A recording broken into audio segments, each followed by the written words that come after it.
ለምሳሌ ከዘፋኝ አጫሉን እሺ ከፊልም ሰሪ ግሩም ኤርሚያስ እሺ ጣጆና ታቆም አቋለው ለምሳሌ አጫሉን ስታስመስል ዘፈኑንም ታስመስለው እስከሚሞት የዘፈናቸው አብዛኞቹን እንችላቸዋለሁ ኦሮሚያ ትችላለህ ማለት ነው አልችልም ከዳ እንዴት ቻልከው ዘፈኑ እኔ በጣም ነው የምወደው እሱንም ዘፈኑ ስለምወድ ሁሌ ተሰማ አጥንተህ አዎ ተለማምደህ ማለት ነው በሶስት ቀን የቻልኩት ቃሉን በትክክል ትለዋለህ አዎ ሳታዛባ አዎ በትክክል ኦሮሚያውን ትለዋለህ አዎ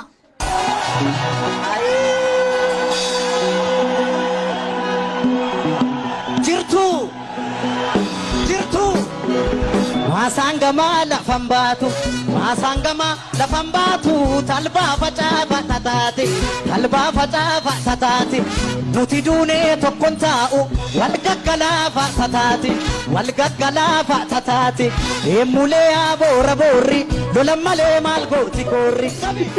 jirtu ijoolleen boranaa jirtu ijoollee tulamaa jirtu ijoollee maccaa jirtu ijoolleen baareettu jirtu eessa jirtu boolee jirra jadaa eessa jirtu inna gaamuu duuba sana jirtu ijoolleen oromoo jirtu geerar naan jettu geerar naan jettu meekee kaleeluure badi naan jettu meekee qajeeluure ani maalan geerara taloo yaada yeelala irri qadarin kufne hitaaqiliin toojira irri qadarin kufne hitaa karchallee amboo jira yaalle hamma dandeenyu kana caalamaa goonutti naasgabbarree guddaa akka wajjin bubbullu yaalle hamma dandeenyu kana caalamaa goonutti naasgabbarree guddaa akka wajjin bubbullu sun waanuma jiru sun waanuma jiru sina faayidaa fakkaate kayanishitti cabsa maasangama lafan baatu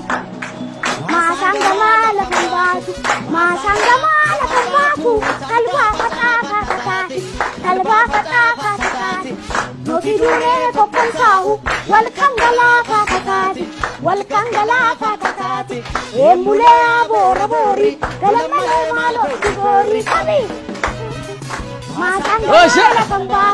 maasangama lafan baatu talba facaafataati nuti duunee tokkonsaa'u wal kan galaafataati eemmulee agarbachiisa dangoo fi maltuu gadhiisa oliga kana gadii xaafii calleessa mana maaqeerroo jabeessa udu sobaa maaliif odeessa saba qulqulluu makkureessa eemmulee agarbachiisa oromiyaa maltuu gadhiisa qabi sangaa ofaa jenna kushaniitti faka bishan namaan bita gariini ya alaamaa qawwe antoona labaniini yaa maarree hojii jaban gaafadu ambo keessaa lola ata shaggar ga'ee mataanii abbaanii soodhee manjiraan badu maqaanii gurree aagaa jiddu osoon maatee lakkiinii tee jiddu አመሰግናለሁ አንተ አሁን ሌላ አይወልህ ህፃን ልጅ ምናምን ሸውድ እኔን አሸውደኝ እንዴት ኦሮሚያ ትችላለህ አልችልም እርግጠኛ ነህ እኔ እውነት ማለት ደግሞ እግዚአብሔርን ነው እኔ እግዚአብሔርን ብዬ ደግሞ አላሽ ኦሮሚያ ቋንቋውን አልችሎም በጣም ደስ ይለኝ ነበር እምትችል ነው ይመስለው 100% ስሰማ እያንዳንዱን ቃል እየረገጥክ ነው የምትለው መጀመሪያ ስሰማው ዘፈኑን ማለት ነው እኔ ሰው ዘፈኑን ብቻ ሞድ ይመስለው እኔ ግን እሱንም የምወደው ለምሳሌ ዘፈኑን አጫሉን መጥራት አልችልም እንዴት ለምሳሌ እሱን ተወደዋል እግዚአብሔርን አልወደም ማለት አልችልም 40 አመት ከሆነ